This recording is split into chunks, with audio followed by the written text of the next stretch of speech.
If there's one area small businesses often overlook, but absolutely shouldn't, it's HR. And living up to our mission on Behind the Brand, we wanted to sit down with an HR pro to tell you what you need to know. Today we're chatting with Amy Sipp, the founder of ASIP Consulting. Amy specializes in fractional HR, helping small to mid-sized businesses build stronger teams, create better workplaces, and stay compliant without the cost of a full-time HR department. We had the pleasure of working with Amy last year to refresh her website, and through that experience, we learned firsthand how passionate she is about helping businesses run more effectively by focusing on what matters most. Welcome to Behind the Brand, the podcast for small business owners, solopreneurs, and aspiring entrepreneurs who are ready to start strong, stand out, and stay bold. I'm Taylor. I'm Kelly. And I'm Isabella, and we're part of the powerhouse team of marketers at Moxie Creative. We're taking you behind the scenes to explore what it takes to build and grow a memorable brand. Ready to get behind the brand? Let's dive in. Hi, Amy. Thank you so much for coming in today and sitting down with Kelly and I to talk more about your business, ASIP Consulting. Before we really dive into what you do, I'd like to talk a little bit about who you are. So if you could just share a little bit with our listeners about who Amy Sipp is, that would be wonderful. I am Amy, and I live here in Sartell and lived here for over 20 plus years. I'm not going to go into how many. Don't want to age myself, right? And I have worked in the insurance space and then human resources. I went back to college in 2010, graduated with my bachelor's degree in 2012 at St. Cloud State, and my degree is in business management with an emphasis in human resources. So I did get a start in human resources in the world of staffing. So that was interesting. Okay. My owner always said it was like drinking out of a fire hose, and it was. And I love the fast-paced environment. You love the fire hose. I do. And then about 8 years ago, I learned that there was a need for what I'm doing right now.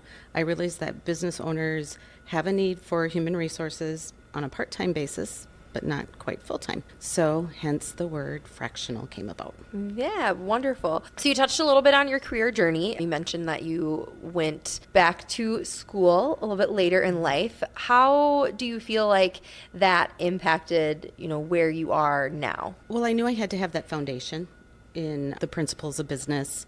And then I also knew I needed to have some good work experience in order to consider myself an expert in human resources. And then I also sat for the SHRM, Society for Human Resources Management, Certified Professionals certification. So I had to take a test. Okay. And how intense is that? I feel like I had talked to you at one point in time. You said it's a pretty intense exam. Not quite like a CPA would take a test, but going into the testing facility, they made me take my glasses off, empty my pockets, no purse, no phone. High security. Yeah, it was. And I had 4 hours to take the test. And there were about 8 people in our class. We had a prep class we took over at St. Cloud State. And then 8 of us tested and only 2 of us passed. Wow. So, yeah. Wow. Who knew? Yeah, smarty pants over here. You mentioned a little bit about, some of the things that you saw in the marketplace that you said, okay, maybe there is something here to this fractional piece, which we will dive in a little bit more in depth later in the podcast. But what were some of the things that you were maybe seeing that you said, I think there's something here? Yeah, so I was in a position with RDR, Regional Diagnostic Radiology. I was working for them in a human resources role, front office manager, med spa manager, and I hadn't managed a med spa, worked in a medical facility before, but I knew HR. Human resources came really natural to me, and I knew that they needed me there to help recruit, to help work on the benefits, work with different situations that came up throughout the day that not everybody has that expertise. Usually the owner or an accountant is kind of plugged into that role, and that makes it a little challenging because trying to stay up on maybe the accounting practices and human resources at the same time can be very challenging. Yeah, I've been in positions in my career too where I've had to do multiple things, and not, I look at HR and I'm like, you're dealing with some serious stuff. Like there's some legal things and, a little background for the listeners. Amy and I are in a networking group together. And if you listen to our podcast episode from a few weeks ago where we talked a lot about networking, she is one of the members of the referral group that I'm in. And she comes in every week and is talking to us about things like sick and safe time and, the paid leave laws that are coming to effect in Minnesota, and it is so over my head all the time. So you having to know all of those things, and then you're also having to, like you said, manage a med spa, which is something that you've never done before. I just really can't imagine. It was probably a lot of brain power going into It work was. every day. So because they didn't have full-time HR for you to work on, is why they Correct. gave you other duties. I was going to say marketing's a lot of time thrown in with HR too because they're so similar. Yeah, they're exactly the same. I do HR and marketing. Okay. So when did you decide, okay, now I'm going to go out on my own. I'm going to start ASIP Consulting. What year was that? In 2022, I had all those financial responsibilities. I had my kids in college, so I wanted to put them through college first. And I also wanted to have a little bit more experience under my belt before I went out on my own. I knew I had to experience more than just being an HR manager, get into the benefits, get into a little bit more of the compliance, have that certification under my belt. So it was a work in progress. And then the financial stability to say, okay, now we can make this leap. And If I fail, I fail. But you didn't fail. no, No, definitely not. And we'll get into that too as things are just continuing to grow for you. When you did take that leap, and it's about 3 years now, what do you feel like are some of the biggest learning curves that have come your way going from working for someone and now working for yourself? This is my second startup. So I did have an independent commercial insurance agency before, and I had a lot of assistance before because I was working through Nesbitt agencies, and they had all of the companies to offer me. They had the marketers that would market and determine, okay, which company is best to place this risk. I had great mentors there along the way. Decided to do the ASIP. I realized that I had to have those referral partners that were great for me to help build my business. And Sherry Landwehr is one of those that's been huge for me. And I've known her 20 plus years. She's been my accountant, and I would call her a friend. Yeah, we talk about Sherry quite a bit on this podcast. I know, we have to get Sherry on here. Yeah. She gets a lot of airtime already. Yes, she does. Yeah, absolutely. Definitely having those referral partners is so important as you're growing. And, Kelly, you've talked about this a ton on our episodes here. Just working with people that know the things that they know so you can specialize in the things that you are an expert at. I was, so when I started in 2009, I had a non-compete and didn't realize it. And so I was handed that to me the day I quit. And I got invited to a networking breakfast, which was B&I, but nobody told me it was B&I. Yeah. And I mean, it's seriously like within the first week of me going on my own. And I remember after that, people coming up to me, "Oh, do you have insurance?" I'm like, "I need insurance for a business, And you lawyer, do you have a lawyer? I'm like, "What? I need that." And so I was my own favorite referral. I need this, I need this, I need this, and I didn't know any of that stuff. It just leapt, like she said. Absolutely. And sometimes that's what you have to do. Now I want to talk more about fractional. This does feel like a little bit of a buzzy word. We hear it in our industry too. We have fractional CMOs, fractional HR. It is becoming a very widely popular thing in these, professional service-based industries. From your perspective, can you explain to our listeners what exactly fractional HR is and who would it be best for? It would be best for those businesses that don't have a need for a full-time person, but still need that SME, the subject matter expert, they can pull those resources and have that knowledge and that years of experience available to them without having to do those hours of research on the Earned Sick and Safe Time law that passed in 2024, and just have that expertise available to them. And I have clients that will just call me randomly, "I've got this situation going on, what do you think I should do?" And sometimes I can help them, and sometimes I'm referring them on to an employment lawyer. Having done this for a few years now, what are the maybe most common issues that you see businesses? And then off of that, what size businesses do you work with? It's not one thing, but many times I'm finding once I offer the human resources audit assessment and I start asking the business owner questions about, what are you doing for this? What are you doing for that? They're like, what do I need to be doing for that? It's sometimes what they don't know they need to know, and they're not aware of it. Just last week I was having a conversation with an owner, and he said, well, I'm only going to have a few things in my file. And I said, oh, you're going to have this, this, and this? Oh, I need that? And it's educating, and that's Right. what I enjoy doing, just letting them know what they need to know, what they need to have I in place. imagine you're going into some businesses that Like they've been operating for a long time. These are businesses that are clearly well established, and it's got to be a little bit like, are you kidding me sometimes that they don't have these things? I guess nothing really surprises Nothing shocks you anymore? I work in human resources. Nothing really surprises me. So when you say human resources, I mean, you're going beyond recruiting, right? I Correct. think when we think of human resources, Yeah. we think just fill the job. But there's a lot of other things in there that you're doing. Correct. So helping with compliance, open enrollment, helping them with the benefits, helping with the employee engagement, retention, finding ways to improve the work-life balance, the culture and the environment, many aspects to it. So. Yeah. Off of that, I can imagine that sometimes it would either be hard or people think maybe like, oh, someone couldn't come in fractionally and help us with those things. You know, they couldn't. And we see this sometimes too in our industry. Like, do I hire someone in-house, or, you know, could an agency from their point of view, are they able to see exactly what we need? So how do you maybe approach situations like that when, you know, if someone does come or you get pushback from people? Yeah. Have you ever worked for a fan manufacturer? How could you help us if you Yeah, haven't worked right. for a fan manufacturer? Yeah. It's like, well, Right. some things are common and Correct. And the concepts are Right. applicable across and they're transferable. right. So many times you have to educate them on the why they need to do what they need to do, because a lot of human resources is proactive. You're trying to avoid having that lawsuit, getting into a situation where you've now got a fine because you're out of compliance. And not only that, it's just to create an environment that's an environment that your people want to come to. And many times, as you know,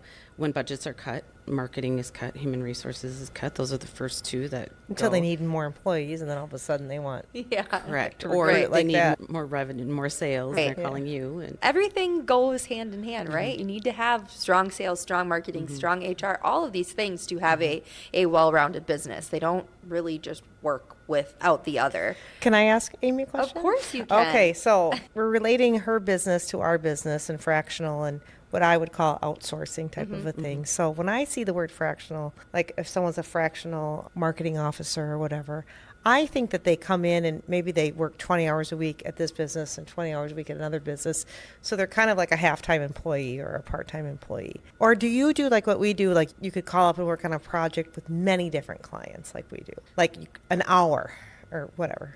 I do it all. So Okay. I will do interim work. So I just completed a project where I was working 20 hours a week with the client. Okay. And then helping somebody with an earn sick and safe time policy, and then moving on, helping somebody with an unemployment insurance claim. The other day I was helping the client with. So I will do project, interim, and Okay. fractional. And then now I've expanded to executive placement. So you could have 30 clients a month like we do or whatever. Okay. So if someone, just a little plug for Amy, if someone just had like what they think is just a little tiny little project, you'll take it on and you help them, right? But be careful because she might tell you it's not a tiny little project. It sounds That's what like I'm we're going saying. to dive in. Exactly. Right? It seems Just like to you. Yeah, just like us. Oh, when people say, oh, it's just this really simple thing. But I mean, that's, yeah. Yeah. I mean, sometimes fractional to me feels like it's a bigger, like an interim work, like you called it. Sometimes these buzzwords cross over. Yeah. And some people don't know what that means. Yeah, right? absolutely. No, Okay. that was okay. a great question. So when it comes to HR, are you seeing certain trends that are happening, or is like the industry shifting over the last couple of years? Your whole career that you've been working in HR and you've done different things, do you see things changing, or does it always just kind of stay the course? And this is just coming from a curiosity standpoint.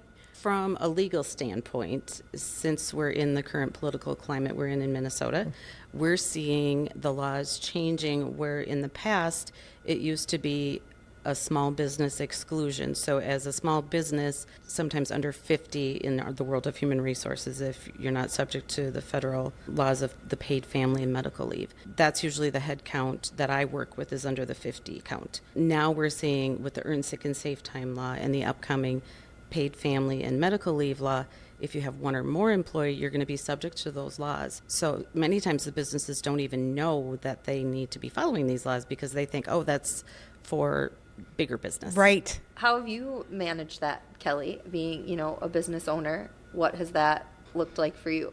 Honestly, Yeah. my accountant helps me. Yeah. I don't know what I need to know. I need to talk to Amy. All the filings and anything I get, I call Sherry, and she's kind of. But I know that Sherry hires you to help her, and to train her. I don't know No, it's just- exactly. just because curious. I But don't it's- have. I mean, I do it all. I pay for the benefits. I tell I can hire people on. Beyond that, Yeah, you turn to the I'm pros. not doing any. One of the reasons why you're here today is because Moxie had the pleasure of helping you out with your website last year. So, like I mentioned, Amy and I had met in a referral group, and kind of from one of the first times that I was there, you were like, let's meet, let's talk. And so we talked, we got to know each other. I got to tell you about myself and what we do here at Moxie, and you got to do the same. And eventually we ended up working on your website for you. You had a website. You have a wonderful daughter who works in marketing, and she helped you get that off the ground. But just we're looking to have something a little bit more professional and polished as your business is growing and you're adding people to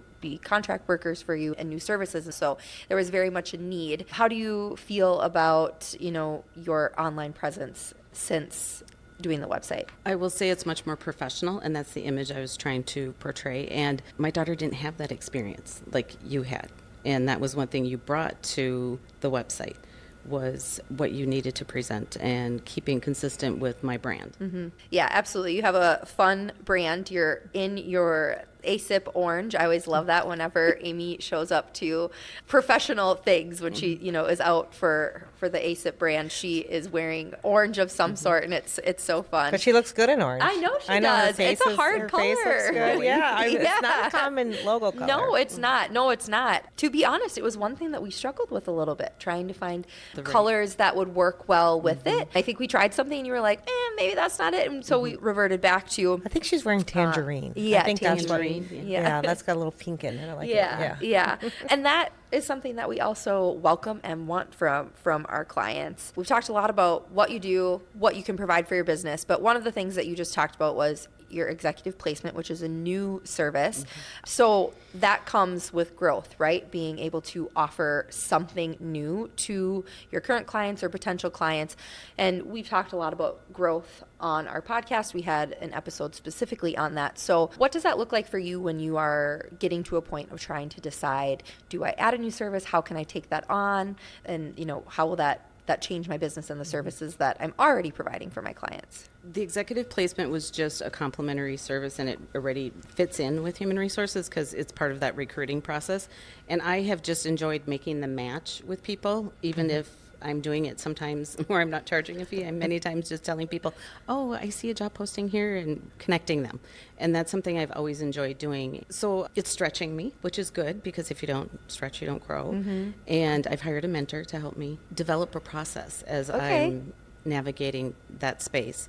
And it's been a while since I've worked in it, and I just believe I can't have that belief that I know everything, because if you take that mindset, it can get kind of dangerous. Right. Yeah. Right. What does the mentorship look like for you? So he's walking me through the process of a candidate that I have right now. Okay. And then one of my biggest things is call reluctance, the world of reaching out to people. But it's more of a warm reach when you have those relationships, like those great networking groups that you're in, and participating in the community is important.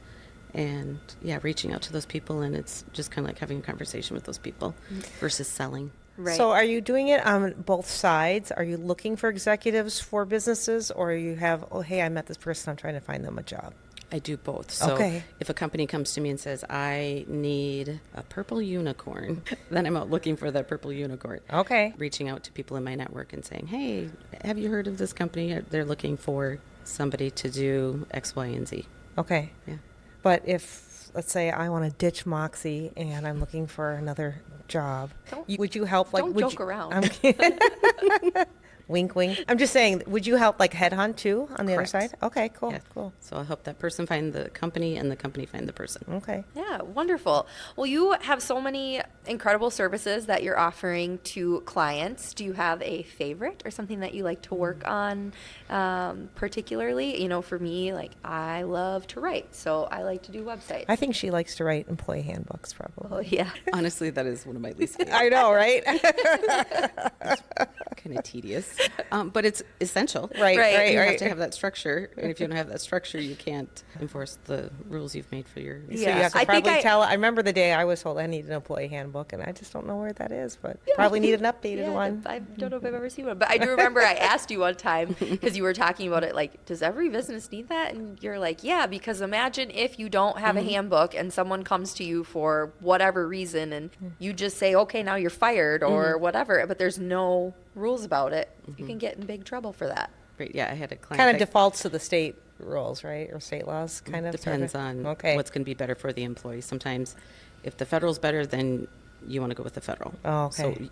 So, whenever you're in doubt, do whatever law is going to favor the employee. Okay, Is what I would say. Interesting. it's a good tidbit. Okay, so your least favorite Favorites, handbooks. yes. Most favorite is having the insurance background, is open enrollment, going through the benefits.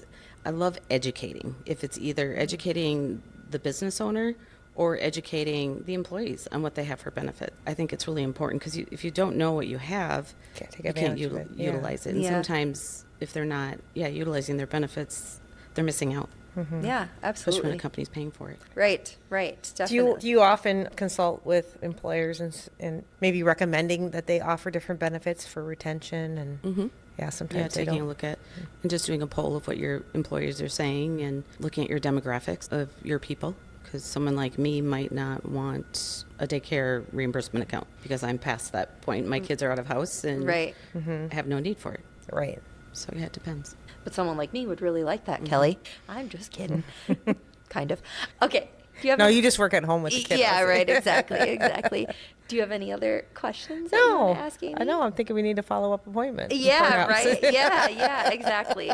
Well, Amy, thank you so much for joining us today. I knew that you would be able to bring some really valuable insight. You know, one of the things that we're trying to do with this podcast is give people information for business as a whole. We're not here to just talk about marketing. We are here to help people on their entrepreneur, solopreneur journey. So I think that this was just a really nice, informational episode about HR. So if anybody out there has any questions on HR, Amy is your gal. She will take really good care of you. But before you leave, I'd like to ask you a few questions. These are questions that we ask all of our guests just as a way to keep the guest episodes a little bit connected. So if you're ready, I'll go. Okay. So number one, what is your go-to business tips for others that are thinking about starting a business? My answer is twofold. So utilize your resources that are available. We have many great resources in our community. We have the Small Business Development Center, the SBDC, and we have the Initiative Foundation in Little Falls. We have the GSDC available, many resources available to businesses as you're trying to navigate, and many of those resources are free. And then when you've exhausted those, if you're not really sure on the accountant, the attorneys, human resources, outsource what you don't know, because the time you're going to take. Marketing. You forgot marketing. Oh, and marketing. Yes, sorry. Yes, I did. No, seriously. And don't take the time doing the research, because if you could be doing what you know in your business, spending the time to generate maybe 3 or 4 more hours worth of billable hours on your business, and then hire somebody to do the marketing, to do the accounting, human resources, you're going to be miles ahead. Right. That's the number one thing that I learned when I started too, was do what you're best at, outsource the rest. And it's so great that that there's an HR agency, out there Yeah, that we right. can tap into. Yeah, absolutely. I love the bits that you talked about using, all the free resources to you. I just saw something the other day about, I think it's part of the GSDC, did I say that right? That Stageworks, that is basically just like an entrepreneur hub. I think that St. Cloud and Central Minnesota as a whole just does a really awesome job of building up entrepreneurs. There's a lot of great people that are the voice for entrepreneurship in this community. You just have to be willing to go out and find them, right? And once you do just a little bit of digging, they're pretty accessible, but you have to have the will to do it. A lot of people sit on dreams and think, oh, I can't do that, but really they can. So those are great. And then as you were starting ASIP, what is maybe, or, as you go on in ASIP consulting, what are, is one piece of advice that you've received that's made a difference? Remembering my why I started the business, and what was the purpose. It was to serve the businesses, and I'm not a traditional employee, so I am better served in this role versus being an employee at a corporate office. And I like that. I'm not a traditional employee either. That's way better than uncoachable or unmanageable, or not that you're that. I'm just talking about myself now. Untraditional. Yeah, so that would be my biggest one, is remembering that why, especially in business, as you both know, there's ups and downs. And when you're in that low, you have to just remember, okay, what's my why? What are my activities? What are my things that I need to do? Looking at your metrics, just to, Don't be afraid of your numbers. That was Correct. something someone told me once too. yeah. Yeah, I love that. That's so great. And I think that is also just a good life lesson, right? Everything that you do, whether you are starting your own business or you're working for someone, don't get stuck in a career that you don't love. Just really go back to your why. Why are you showing up? Why are you doing the things that you're doing? And sometimes you might have to realign yourself with that, and that's okay. So thank you.